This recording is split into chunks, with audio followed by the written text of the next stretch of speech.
Welcome back to OpenLine, talking about affordable housing in Nashville. Just had the Metro Council member who sponsored some new bills that passed in the Metro Council. We now have Braden Bosek, right? Did I say Bosek, that? Oh, yep. Boy, I'm sorry. Litigation director with the Beacon Center of Tennessee. You have some concerns with what the council has done. Sure. What are your concerns? Wow, they kind of span the spectrum. We think the law that they've passed is likely illegal, unconstitutional, and harmful to boot, hurting the very people it's designed to help. And so you've threatened a lawsuit. You've said we may even sue over. There was a bill that was being advanced. You were definitely going to sue, is my understanding. Now what has passed? You heard the councilman say it's not mandates. This is different. These are incentive-based. Do you still think you may sue? So, we are studying the question right now. We're fully prepared to do what needs to be done to vindicate the rights of Tennesseans, particularly Nashvillians. I've studied the finished ordinance, and I don't want to pretend that we've completed our review of that, but I will say that many of the same concerns we had about the original version are still there. I've heard this talk before about how it's not mandatory, but the fact remains the way the bill is currently drafted is if incentives are available and you're asking for a change to the zoning planning, then you have to do it. It's mandatory. And as far as the state law is concerned, the state law that prohibits these sorts of price controls is explicit that when someone's coming for a permit or a special exception, that's impermissible under state law. It doesn't actually even use the word mandatory, so there's a little bit of a semantic focus that's not warranted by the law. So you heard some of our callers. They're passionate. There's this sense there's a great need out there for more affordable housing. So here you are on this other side of this bill that would seem to be popular. It certainly is trying to do something that is popular. So what do you say when people call in and say we desperately need more affordable housing? Why is it appropriate to not pass these things? Well, in no case can Metro pass a law that's either illegal or unconstitutional. That's just flatly the case. But more to the point, to directly answer the concerns of the callers and yours, is that this is not something that's going to address the problem. It's not. And I mean, the council members who are sincere in their concern about it will candidly state that at best this will make a negligible difference, and that's the claim, the best claim that they can make. But the reality is the reason why housing costs are skyrocketing in Nashville is because the supply is not keeping up with the demand. The city's growing, that's great, growth is a wonderful thing, but development has not kept pace. And the reason why development has not kept pace is because we have such restrictive zoning laws in this city. It's so hard to develop. And if Nashville was serious about trying to control or lower the price of housing, then they've got to do everything they can do to incentivize development. And most of that is mostly a simple question of getting out of the way and letting people develop what they want to do, and there'd be plenty of housing in the city. The reason what you're saying is the reason we have sky-high prices is because there's an intense demand. There's not enough supply.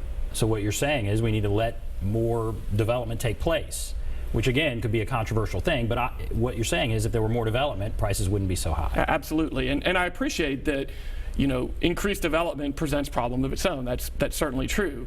But having said that, when you limit development, that's a choice. And the consequences of that choice, one of them is that there's less supply out there, so prices are going to go up. That's just an elementary principle of the free market.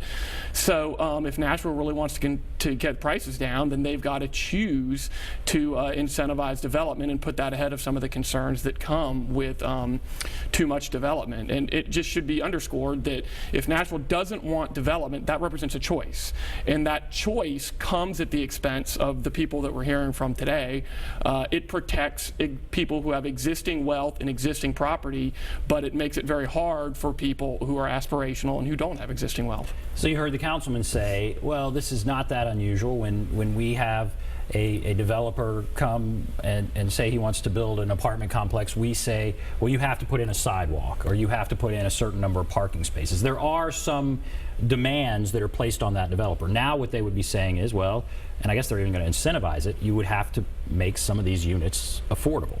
And we're just talking about apartments here. So that argument, it's no different than saying you have to build a sidewalk. What do you say to that? Well, it's completely different than building a sidewalk. The sidewalk has everything to do with the infrastructure needs of a project you're trying to advance. The affordable housing issue is completely separate. In fact, the developers are not only not causing the affordable housing crisis, the developers are, in a manner of speaking, the ones that are most directly trying to address it. So forcing them to bear the public cost of addressing affordable housing is just nonsense.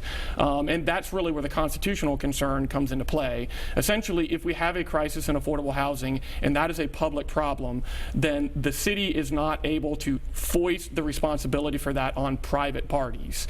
And that's what they've done. That's called a taking under constitutional jurisprudence. And it's impermissible unless they're going to compensate the people who are bearing the expense of it. It really wouldn't be any different than if Nashville decided that they want to address hunger in the streets by telling a grocery store that they've got to lose money on some of the food they're selling.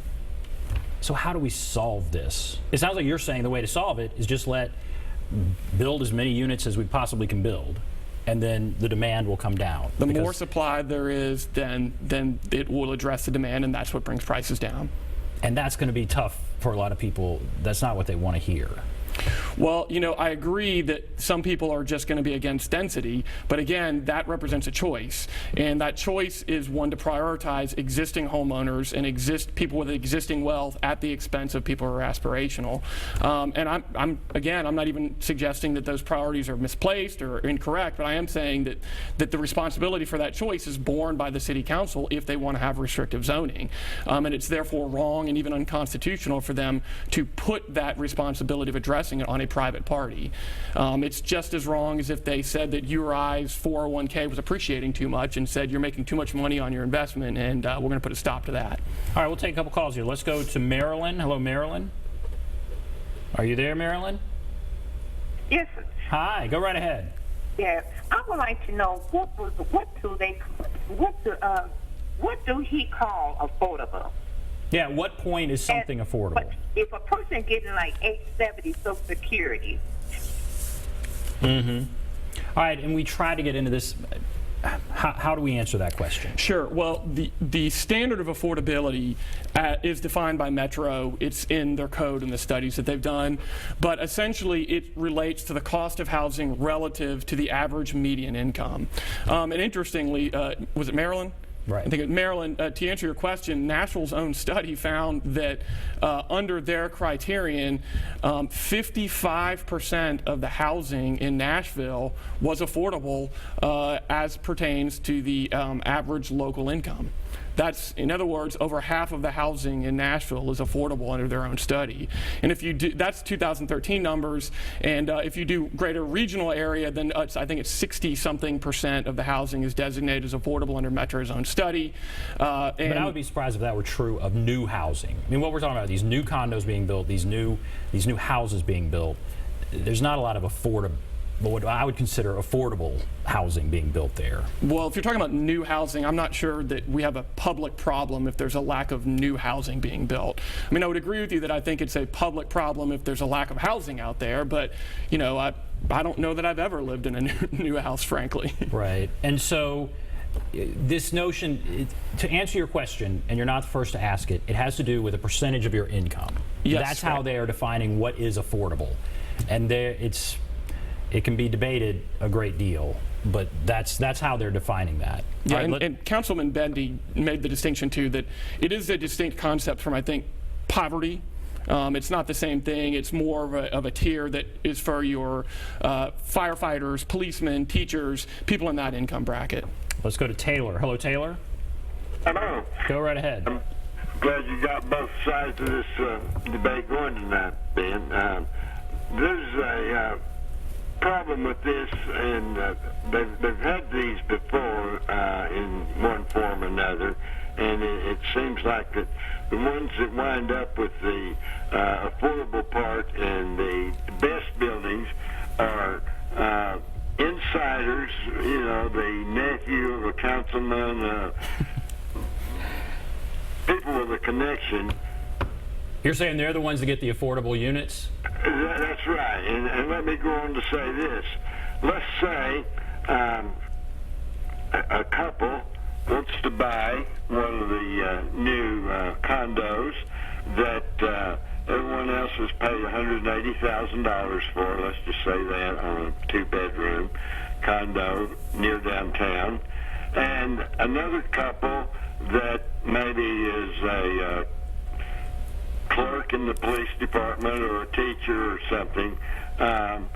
So there's 2 of them, and they buy a $180,000 unit, and the affordability part, since only one of them is working, drops it to $150,000, and somehow out of the sky, this extra $30,000 is taken care of.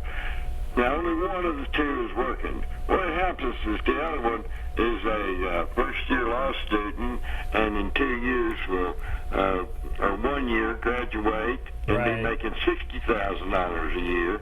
Well, all of a sudden, they're way over what. So you have concerns about the workability of this. All right, well, let's talk about that. So you hear some of his concerns. No, and I actually think I mean, I don't know the specifics about the cronyism that he mentioned, but I certainly agree that there's aspects of this law that are just invitations for corruption. You know, and I'm not accusing anybody on the council of any sort of bad dealings, but it just sets up bad incentives when you have things like payment in lieu of compliance or do this project in lieu of compliance. You know, there's just human beings out there that are going to be ripe for taking advantage of that situation. You know, we just have abundant examples to show that you know, we don't always have our best intentions when it comes to these sorts of things. Do you think, I mean, obviously this was a huge issue in the mayor's race, huge issue in all the council races. Do you think more is coming down the pike? I mean, you heard the councilman say that this is not going to fully address the problem. He said we need tens of thousands of units. This is maybe a drop in the bucket. Yep. So do you think more is coming? Undoubtedly. This is the camel's nose under the tent, surely.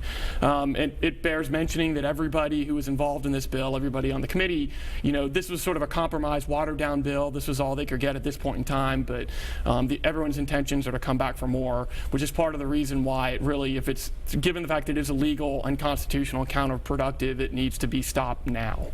All right, we're going to take a break. If you're on the line, Mark, Jack, others, hold on. There's the number, 615-737-PLUS, 615-737-7587. Take a break. Be back right after this.